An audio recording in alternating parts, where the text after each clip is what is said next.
Subscribe button को दबा दें और घंटे की आकार के बेल घंटी को भी दबा दें ताकि हमारे नए वीडियो आपको लगातार मिलते रहें।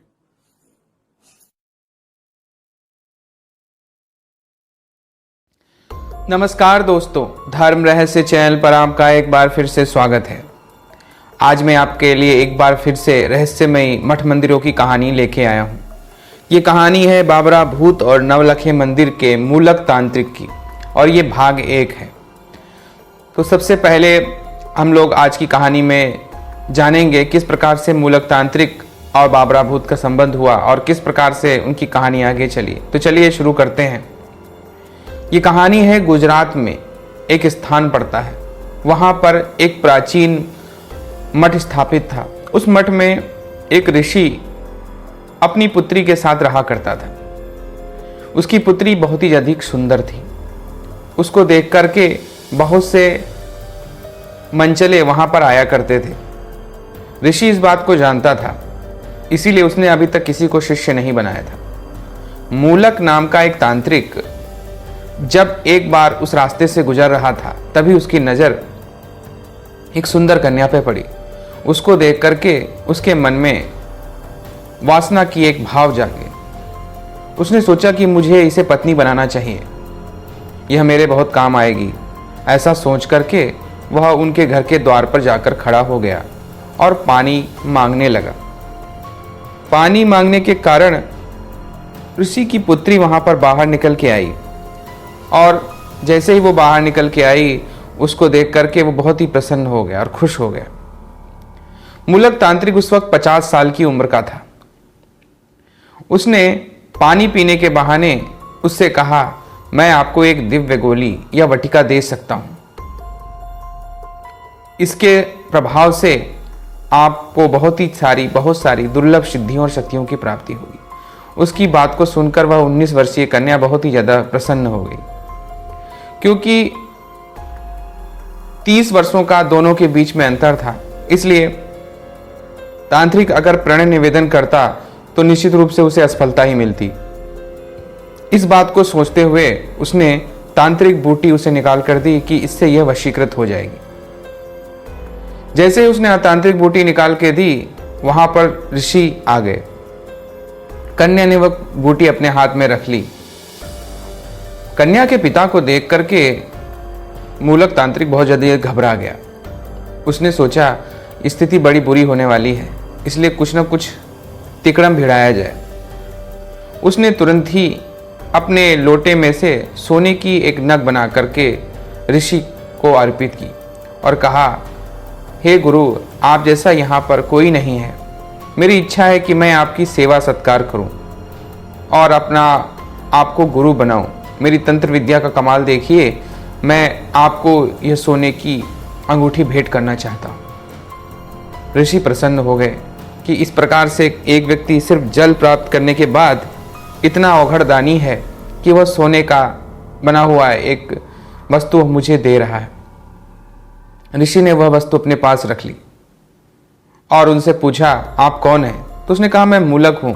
मुझे तंत्र विद्या और भी अधिक सीखनी है, सिद्धियों के बारे में और भी अधिक जानना है, इसलिए देश काल भ्रमण करता रहता हूँ, इधर उधर जाता रहता हूँ। ऐसी अवस्था में आज मेरी नज़र इधर की ओर इसलिए पड़ गई क्योंकि मुझे प्यास लग रही थी। तभी आपकी पुत्री बाहर आई और इन्होंने मुझे जल अर्पण किया। मेरी इच्छा है कि मैं आप जैसे किसी योग्य गुरु से साधना के बारे में और भी अधिक जानूं।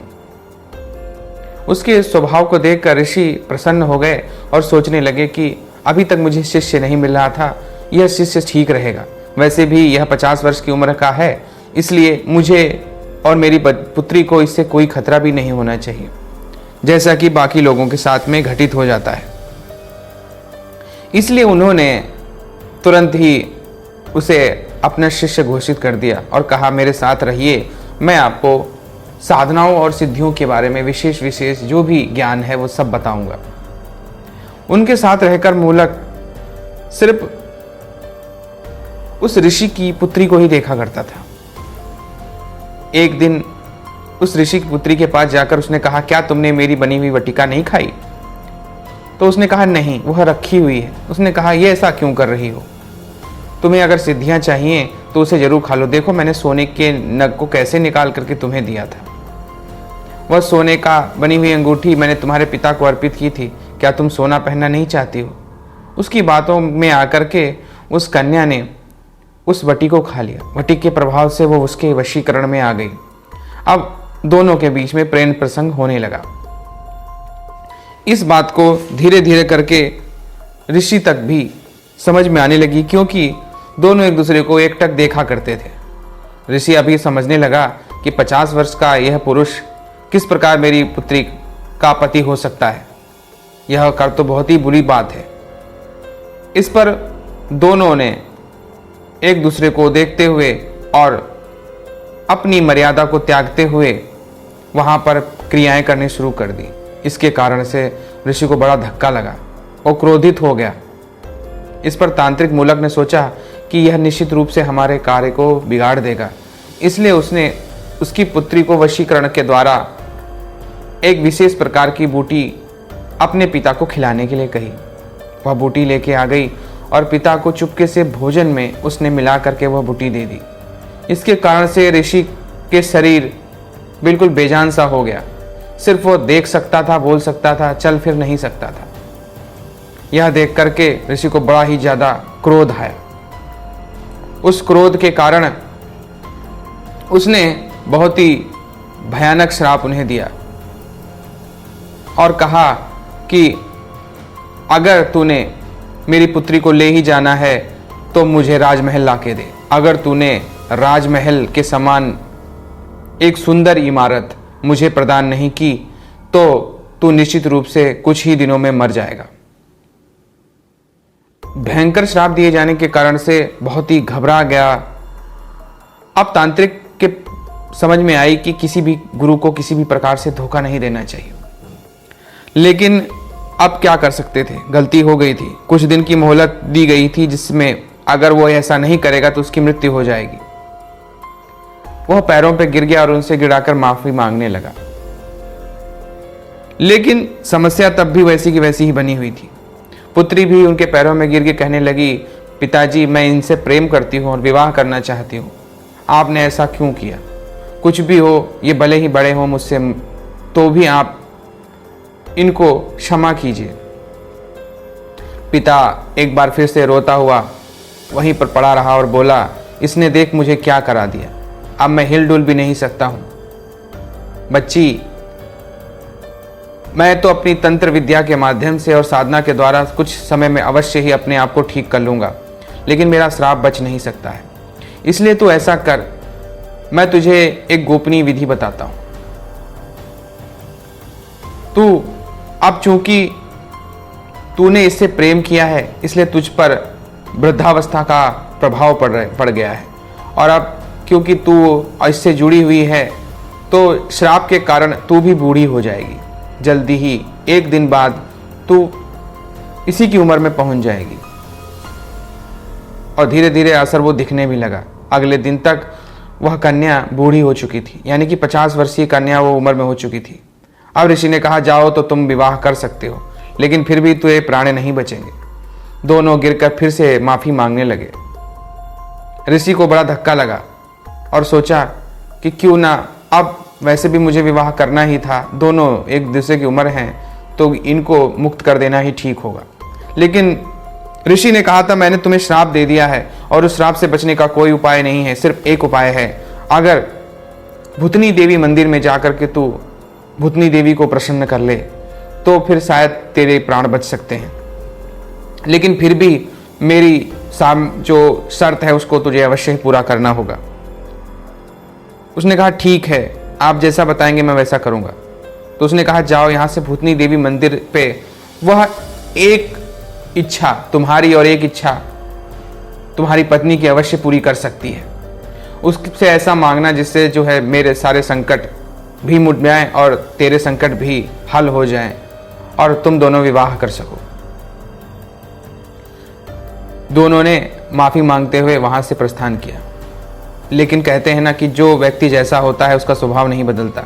मूलक तांत्रिक के मन में अभी भी ऐसी भावना थी कि ये बुढ़ा मर क्यों नहीं गया, और इसकी वजह से मुझे पत्नी भी बूढ़ी प्राप्त हुई है। जिसके लिए मैं यहाँ पर आया था वैसी पत्नी तो मुझे प्राप्त ही नहीं हुई। लेकिन चलो देखा जाएगा। जो भूतनी देवी मंदिर है वहाँ पर जाकर के मैं भूतनी देवी को अवश्य ही प्रसन्न कर लूँगा। तो वो वहाँ से चले गए और भूतनी देवी मंदिर पर पहुँचे। भूतनी देवी मंदिर पर बताई गई विधि के अनुसार उन्होंने साधना की।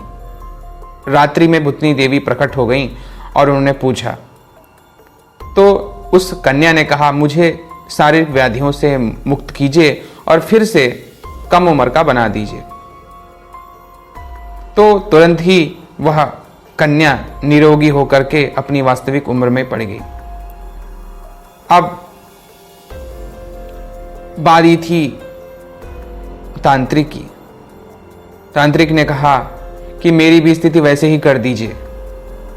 तभी भूतनी देवी ने सारी बातें ध्यान से देखी और समझ गई। उसने कहा, तूने अपने गुरु को धोखा दिया, इस कन्या को भी धोखा दिया है, इसलिए मैं तुझे कुछ भी नहीं कह सकती कि तेरी क्या स्थिति होगी। किंतु मेरे पास तू आया है, तूने मेरी साधना और उपासना की है, इसलिए मैं तुझे एक मार्ग बता सकती हूँ। इस कन्या को इसके पिता के पास छोड़ दे और इसके बाद तू यहाँ से नज़दीक ही एक स्थान है, वहाँ पर तू चला जा। वहाँ पर एक मंदिर है जिसे नवलखा मंदिर कहा जाता है। वहाँ जाकर के तू बाबरा भूत की उपासना कर। मैं उसकी गोपनीय विधि तुझे प्रदान करूँगी। अगर बाबरा भूत तुझसे प्रसन्न हो गया तो तुझे एक महल बना करके एक रात में ही दे देगा और उस महल को तू जहाँ चाहे वहाँ स्थापित कर सकता है अपनी इच्छा अनुसार। इस प्रकार अगर तूने उस ऋषि को वह राजमहल प्रदान कर दिया तो उसके कहे वचनानुसार तू इसे अपनी पत्नी के रूप में प्राप्त कर लेगा। साथ ही साथ बाबरा भूत की कायाकल्प बूटी के कारण तेरी उम्र 30 साल छोटी हो जाएगी, यानी कि तू भी 19-20 वर्ष का हो जाएगा। इससे तू अपनी पत्नी की उम्र का होकर के प्रेम पूर्वक विवाह कर सकता है। इसकी बात को समझते हुए अब वह तांत्रिक पूरी तरह से तैयार हो गया। उसने कहा, हे देवी, आपका बहुत बहुत धन्यवाद। मुझे वह मार्ग और वह विद्या प्रदान कीजिए जिससे मैं बाबरा भूत को सिद्ध कर सकूं। इस पर उस तांत्रिक की बातों से प्रभावित होकर के भूतनी ने कहा, ठीक है, अवश्य ही मैं तुझे वह गोपनीय विद्या प्रदान करूंगी, लेकिन मैं तुझे यह कहती हूं कि उसे अप्रसन्न ना करना, साधना बहुत ही सहजता से करना और जो भी लक्ष्य है उसके प्रति तटस्थ रहना। मन में बुरे भाव मत लाना, जैसे कि तेरे बुरे भाव तेरे गुरु के प्रति थे। तूने केवल काम वासना के कारण उसकी पुत्री से विवाह करने की सोची थी और इसका ही प्रतिफल है कि जो आज तेरी स्थिति ऐसी है। मैं तेरी मृत्यु को रोक देती हूँ, लेकिन तुझे बाबरा भूत को प्रसन्न कर लेना होगा। अगर बाबरा भूत को तू प्रसन्न नहीं कर पाया तो अंततोगत्वा वह जो श्राप तुझे दिया गया है मर जाने का, और निश्चित रूप से तुझे मृत्यु की प्राप्ति हो जाएगी। लेकिन ये तब तक रुका रहेगा जब तक तू इस प्रक्रिया में रहेगा, क्योंकि उस गुरु ने कहीं ना कहीं तेरी रक्षा ही की है और उसी की प्रेरणा से मैं तुझे तेरा जीवन दान प्रदान करती हूँ और तुझे आदेश देती हूँ कि तू जा करके उस बाबरा भूत की उपासना करे, उसकी साधना करे। इस पर उसने कहा, ठीक है, आप जो भी कहेंगी मैं अवश्य ही करूँगा। ये बाबरा भूत कौन है? तब उस पर उस भूतनी ने कहा, मैं तुझे बाबरा भूत और साथ ही साथ उसके द्वारा निर्मित एक मंदिर के रहस्य के बारे में भी बताऊंगी। वो रहस्य क्या था, ये भाग हम 2 में जानेंगे। तो बाबरा भूत और नवलखा मंदिर का मूलक तांत्रिक कथा भाग 2 में अब आगे का पार्ट आप लोगों को और आगे की कहानी पता लगेगी कि आगे किस प्रकार से भूतनी देवी ने उसे क्या क्या बताया। तो अगर आपको ये कहानी अच्छी लग रही हो तो लाइक करें, शेयर करें, सब्सक्राइब करें। आपका दिन मंगलमय हो। धन्यवाद।